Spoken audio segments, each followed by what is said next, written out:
Kenjaku has fallen down, fallen down, fallen down. Kenjaku has fallen down, my dear friends. What's up, guys? I'm Hunter, and here we are to do a nice little discussion on whether or not Takaba, the comedian sorcerer, played a little bit too big of a hand in the definitive downfall of one of our major antagonists, Kenjaku. Whether or not he played his role perfectly, and ultimately ended up not doing too much since the victory in the end fell to the second strongest sorcerer, now the current strongest sorcerer of the modern day, Yuta Okotsu. We have quite a hefty little chunk of stuff to talk about, so let's not waste any more time and let's hop right into it. Editing me, ready, 3, 2, 1, go. What's up, guys? So that guy with a pencil here. Fun fact, I do happen to have it on me and keep it on me at all times. And another fun fact, Kenjaku. Oh, sweet, sweet, sweet Kenjaku.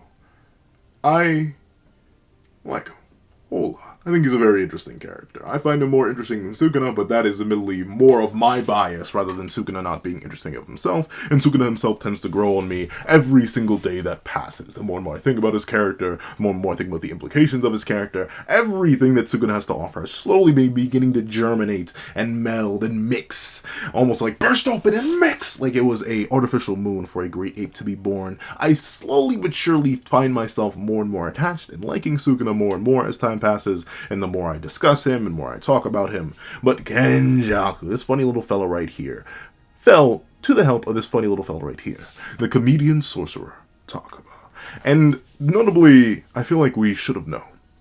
As Takaba does say, you see, the world is full of thrills, but the most thrilling of all is when comedians who are only there to pat out the cast end up stealing the show. And Kenjaku, after an ellipsis, says, indeed. I don't disagree. So, Gege told us what was going to happen. He knows what was happening loud and clear the moment he brought this man to it. But Takaba. Oh, sweet, sweet Takaba. The main thing that is now in question, considering the end of 243, where we see Yuta Okotsu reduce Kenjaku to a straight head after the battle with Takaba, did this man do too much? Did he really do too much? Because realistically, if I were to not show you this, if I were to ask anybody, let's say at 238, how did you think, even if you did believe, right? Because there are definitely people who believed, and heck, even I kind of believed in the end, that Yuta Okotsu was going to defeat Kenjaku. If I had to ask you how it would be done, how did you think it was going to happen? Would you have been able to tell me before the release of 239? Because maybe some people, I'm not sure what the community consensus was at the release of 239. But, hey, I'm not entirely sure. I think a lot of people were mad that we cut away from Higuruma and Itadori versus Sukuna at that point. But now that that's gone, if I were to go back in time and ask, how do you think Kenjaku was going to be defeated by Yuta Okotsu? I'm not sure how many answers I would have got about people saying, oh, he was going to appear while Kenjaku was off guard after interacting a whole bunch with Takaba and remove his dome piece in one shot and immediately in the battle. I don't think many people would have called that. I wouldn't have called it. My friends wouldn't have called it. I highly doubt any of you would have called it. I don't know. I'll have to go back and double check the 239 comment section, but I don't think this one was on the docket. So, Kenjaku, at least as we know him in Suguru Geto's body, is no more. This man's gone. He is legitimately a head without a stick. Bro is rolling and rolling and rolling and rolling, and he's gone.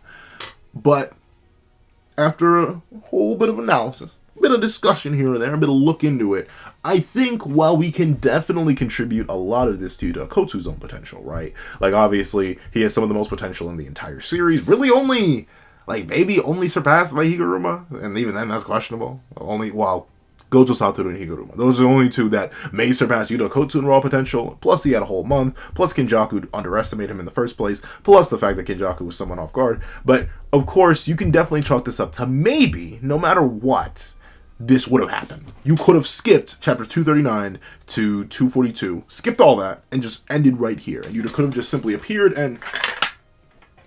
But just based on how the whole interaction rolls, with us watching Yuta come out from nowhere after Kenjaku realizes, how did this happen? Akotsu has immense cursed energy. Why didn't I notice? Oh, I get it. I didn't want an interruption. And we see Kenjaku laid on the ground, and he asks a very simple question, which kind of puts this all into form. Was this the plan all along? And Yuta Akotsu responds simply, Takaba wouldn't take anyone's life. So yeah. He doesn't say all that, but he says Takaba wouldn't execute anyone. And we see Kenjaku say, I see. I hate to leave so much undone, but my will shall be carried on. Now, admittedly, we've had 4 whole chapters released from this point. The most recent chapter at the time of recording is chapter 247, and we haven't gotten a follow-up on this. We haven't gotten a follow-up on Yuta's location, on Kenjaku's location, on Takaba's standing in the world, all that. But I think it is pretty easy to argue that whether or not you think base Yuta would have come in and one-tapped Kenjaku regardless, this was part of the plan. We see this all the way back in 240, where they have this whole extensive discussion on how to deal with Kenjaku in the first place. So Takaba is integral to the defeat of Kenjaku. Whether or not you think base Yuta could one-tap Kenjaku regardless, simply the fact that Yuta could sneak up unabated is a requirement that Takaba be there. And of course, you could make a solid argument that things would change if Takaba wasn't there. And typically things would change for the worst. Right now, Yuta Akotsu is the strongest sorcerer of the modern day. He just is. Like, overall. Word for word, pound for pound, bar for bar. With Yuta Akotsu being stated to be the second strongest, well, second unusual abilities, now kind of second strongest based on the discussions that he had with Hikari during the Goto versus Sukuna fight, and just overall Yuta's narrative implications. He is the second strongest sorcerer. But notably, the man is on a time limit. A very strict time limit.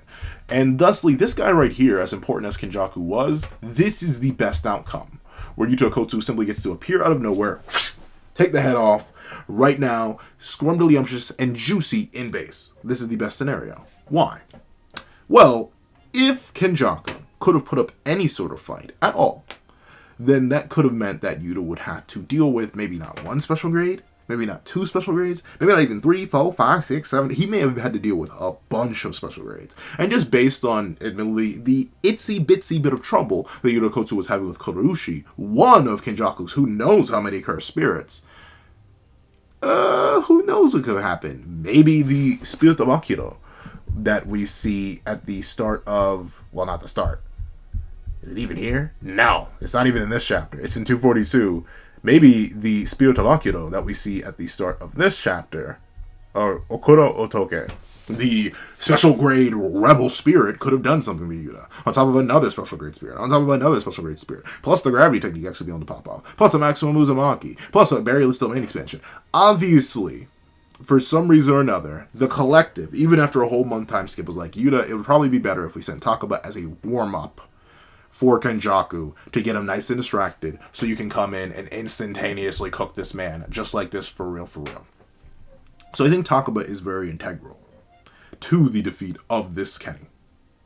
And I say this Kenny because personally, one of the biggest reasons why I'm fine with Takaba's introduction and utilization in the narrative so far, though we'll get into that more deeply, is the fact that I don't think Kenny's done. Even if Kenny himself is done, I don't think Kenny's motives or anything, or even the character himself, is fully complete for a couple reasons that we'll get into. But the main thing that I just want to establish is that Takaba is necessary for Kenny to lose. This easily. It is necessary. And the reason this is so important is because Yuta Akotsu has 5 minutes.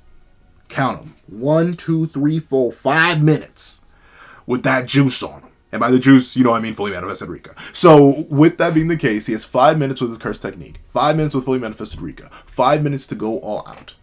And currently, no matter how much I love the big brain boy, as much as he got cracked up, as much of a great time he had with Takaba, yeah, he's just not nowhere near the power level or threat that Ryomen Sukuna is. Especially now that Ryomen Sukuna has incarnated into his original form. I still don't think Kenny, nor really anyone else in the verse, even scales the 15-finger full power Yujikuna.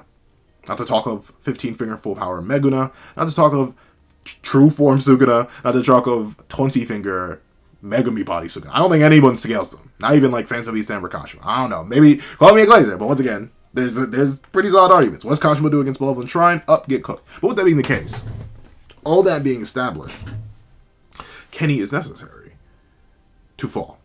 Regardless, as they mentioned in 240, they even had this whole discussion like, maybe we should take him out beforehand, maybe we should take him out after, maybe something of the sort.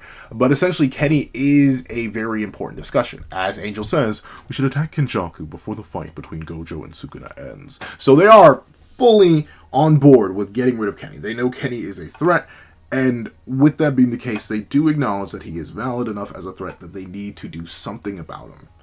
So, Takaba is required for Kane to be defeated as easily as he did, so they can save Yuta Okkotsu for Ryoma and Sukuna, as if all the plan goes smoothly. Now that we've established that, let's get into the possible issues why Takaba being so integral to the defeat of one of our major antagonists, pretty much, like, I joke around when I say this, but not really, the author of the story. Jujutsu Kaisen literally could not happen without the integration of Kenjaku. You remove Kenjaku, the whole plot falls apart. The whole Sukuna isn't even a thing. At least in terms of Sukuna with 20 fingers, like the whole 20 fingers, that's not a thing. We don't have that without Kenjaku. We don't have Itadori without Kenjaku. We don't have, ironically enough, you may argue, you may not even have Gojo without Kenjaku. Like, there's so many things that Kenjaku is contingent upon. He's an insanely important character, an insanely important antagonist, and he's the entire reason the Culling Games are happening in the first place, is the entire reason Gojo got sealed in the first place. Kenjaku is omega dega important. If I were to simply, once again, I'm going to make a narrative weight tier list, give it some time, but if I were to make a narrative weight tier list, and I were to genuinely try and put Kenjaku in some sort of slot, he would have to be, like, top of S tier, maybe only behind, like, Itadori. Even then, maybe not. Just because when I think of narrative weight, I think how much influence does this character have on the plot? Kenny's kind of the writer. This fella right here, this silly goofy guy, he's basically Gege self-insert. Because he's responsible for the entire plot as we know it. From what a lot of people believe is our main antagonist to our main character. And neither would exist in their current forms even close to it if it wasn't for Big Jaku. So in terms of narrative heft, narrative weight, narrative girth, Kenny definitely up there. Insanely high up there. Bro's been around since like chapter 11. He's been here for a minute and a half cooking in the kitchen. Has been responsible for way more before that. So, who's a major part of his execution? Oh, well, okay, this makes sense. Yuta Okkotsu.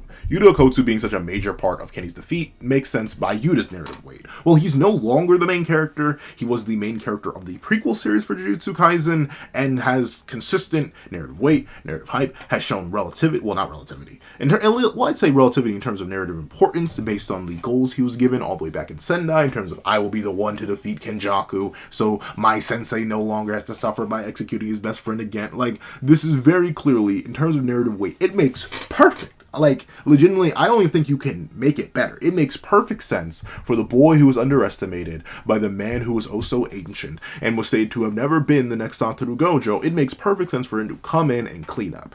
Yuta had the establishment of the narrative weight. Yuta had the main character status in the previous series, important side character in this series, the determination, the goals, the means, the metrics, everything lines up for this event to become canon. The removal of Kenjaku from the narrative is fully justified by Yuta Okkotsu, just based on how well it was established. The Yuta Okkotsu is a major character, not nearly relative to Kenjaku, but, relative to Kenjaku in narrative terms, nearly relative to Kenjaku in narrative terms, all that fantastic, perfect, beautiful, scrumdiddlyumptious. I'd have it for breakfast, lunch, and dinner. But there's the outlier here. The outlier in this whole three-man interaction is the third man. The one who maybe didn't leave it all behind, but may have ruined it all. Yeah, Takaba. This guy right here. If you don't like that image, this guy right here. If you don't like that image, this guy right here. Takaba. If I were to argue narrative weight, I would put him honestly, I put him in a lower echelon than I put Higuruma Hiromi and Kashimo Hajime. Takaba was admittedly established quite close to those two other characters, but not only was he not necessarily established as someone important, considering he was not established to have any points, nor was any character specifically going after him, such as the case of Kashimo or Higuruma, but also, just generally, the man doesn't actually have a real proper fight before this one. He has Hazenoki, but once again, Hazenoki, in terms of weight on the antagonistic side, is not existent. He's not even the main opponent for Megumi, who has his own little colony sector. And Megumi's our deuteragonist. Hazenoki wasn't the main antagonist for that. He was a supporting one. Reggie was Megumi's main antagonist there. And once again, like I've established in the first part of this video, Takaba's crucial, necessary for the conditions that are met at the end of 243 to be met. You can't remove this guy. So, like, does that make sense? Just based on what Takaba was given beforehand? Like, once again, going back to the question, if I asked you, did you think that this guy was going to be so pivotal to end it all, take out Big Jaku, Big Papa Jaku, to the point where it is necessary or even possible for Yuta to come in and one tap Broski? Would you believe it? I don't know. At least based on my own understanding of the narrative, I wouldn't give Takaba that weight, that heft, that girth. Sorry, the imperfect cell came out of that for me a second. But with that being the case, I wouldn't give him all that. I really wouldn't. And also, he's just not necessarily established that well. Like, notably, we got Higuruma's motivation to right the wrongs of the justice system and everything that came along with that. We got Kashimo's motivation to fight, yes, Glaze, Ryoba Tsuka. We got that. But Takaba, other than being funny, I guess, what else were we really establishing for him? What specific character stuff gets wrapped up with him fighting Kenjaku, of all characters? Like, Kashimo experiences catharsis by fighting against Sukuna, because that was his entire character. Higuruma receives catharsis from fighting against Sukuna because that atonement is a major part of his character, and the main reason he even got the DP against Yuji in the first place. Takaba, what about Kenny, other than like loose interpretations of the character, imply anything about comedy? I got nothing. Like legit nothing. Like, I have not a clue what would really be utilized on at least Takaba's front that specifically need to be resolved with Kenny. I suppose he's the funnier out of the three antagonists we have left. Like, Ryoba Sukuna isn't consistently seen. Well, actually, in the early series, Sukuna would have been a good parallel for Takaba because, you know, they're both always laughing goopsters. But, like, Kenny, I don't know. I don't really see the vision. So, Takaba, I mean, sure, it was given some, like, forced, not necessarily forced, but it was given some sort of characterization in the sense that, oh, Kenjaku's being forced to play along. He's being forced to follow Takaba's whims and engage with them just based on the nature of the comedian. But you could have put anyone here. You could have put Sukuna here, make Sukuna struggle to beat Kashimo. You could have put Urume here, make Urume struggle to beat Kashimo. It doesn't have to be Kenjaku necessarily. All of our villains, well, maybe not Urume, because Urume, I can't remember a single time Urume's laughed. But I've thought of numerous times where Sukuna's laughed, and same thing with Kenny. So, like, Takaba could have kind of been slotted anywhere. So, he doesn't have any specific ties to the characters. Doesn't have any clear specific character motivation. Doesn't have any specific character catharsis that gets wrapped up other than the one that is introduced in this fight that he kind of wraps up on his own by having Kenjaku reflect off of him a bit in the ways of comedy. So, like, all that for nothing. You have the other major character in this battle have massive major reasons for wanting to get rid of Kenjaku and take care of him himself. But our other major character... Not really. Not really. It feels so, I'm not going to say vapid on a character writing level, but since nothing, and I mean nothing, is established for Takaba or his motivations or his lack of love for comedy or anything, everything needs to happen in this fight to the point where we had to spend a whole, not this one, we had to spend a whole chapter, all of 241, talking about it and having Takaba firm up his resolve and all that. Since we had to do this whole thing because none of this was established beforehand, why are we giving Takaba this much? Doesn't this kind of damage the whole thing? Wouldn't this have worked better if, you know, Yuta and Kenny, two characters who have indirect yet direct connections to each other actually just had a proper battle that would have worked to wrap up both of their characters, whether you be with Kenny winning, obviously that wasn't going to happen, at least not in this state, and Yuta winning, just due to the fact that, you know, these two did have established beef one way or another, and we don't have to go through and spend an entire chapter building up their respective backstories and trying to get them to have a reason to fight each other and have a reason for one character to have a catharsis with the other. Wouldn't that all be better? Did Takaba just overall make the narrative worse? How does this well, not really. And there are a couple reasons why. Number one, remember where this fight is positioned. It is positioned right after arguably the most important battle in the series and a relatively important battle in the series. It is positioned directly after Gojo versus Sukuna, and also positioned directly after Kashimo versus Sukuna.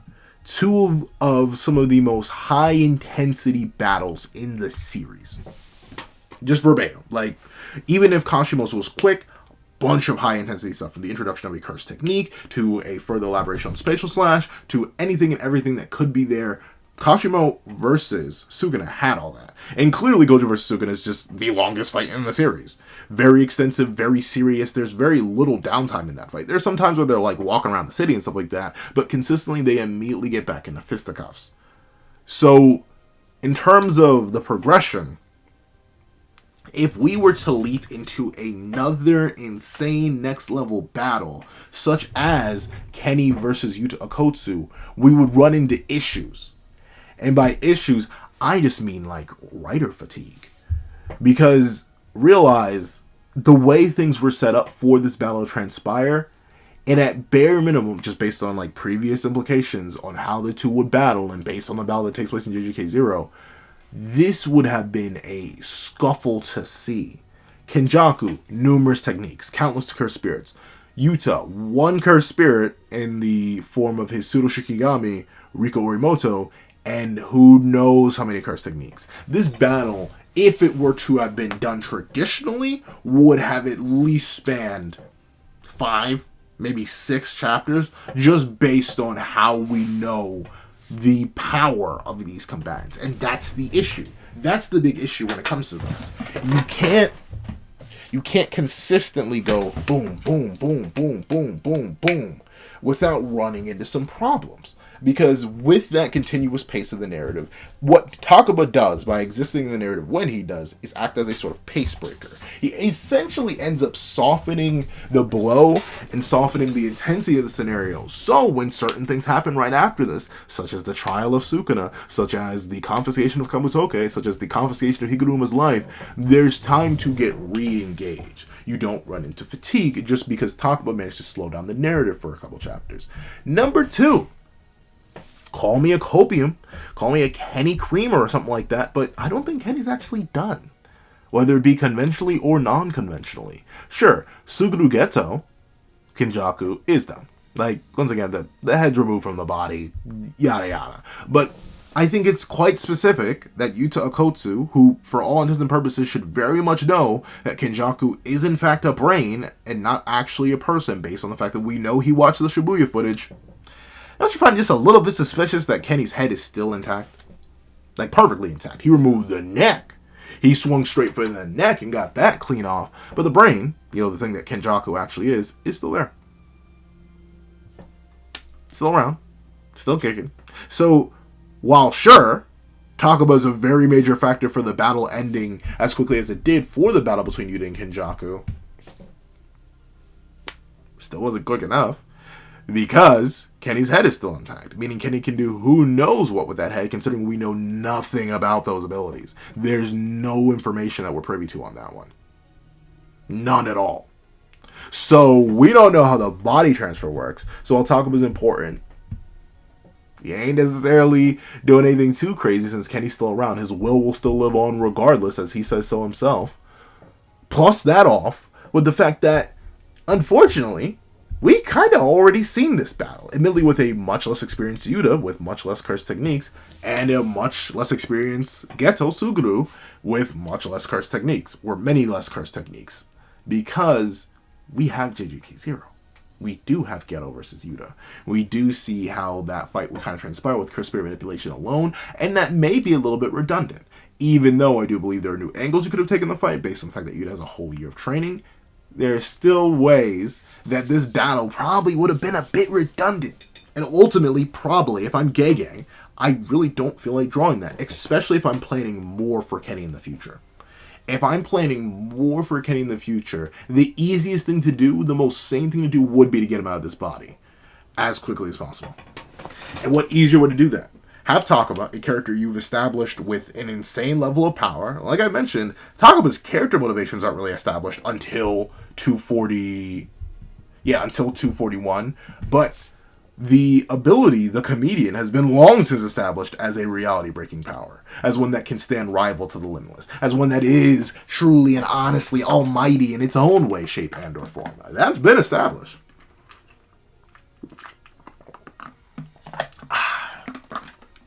Stay hydrated, folks. But that's been established. That's a thing that we do know. That is an actual factual. So with that being established, then that only leaves what? The character to awaken. And what do we get?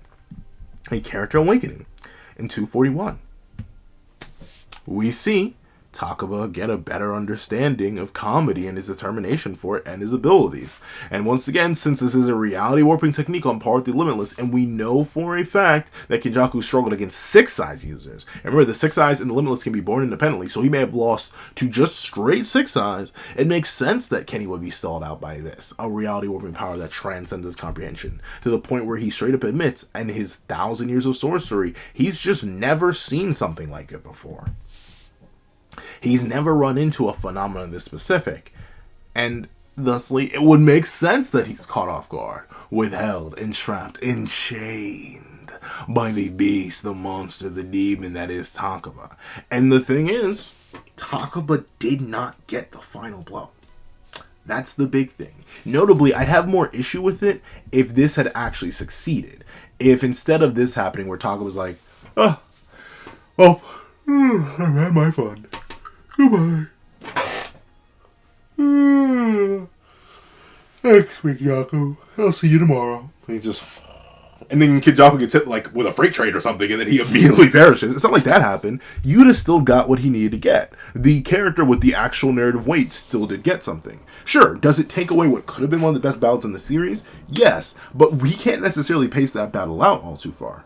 We can't stretch it to the limits anymore.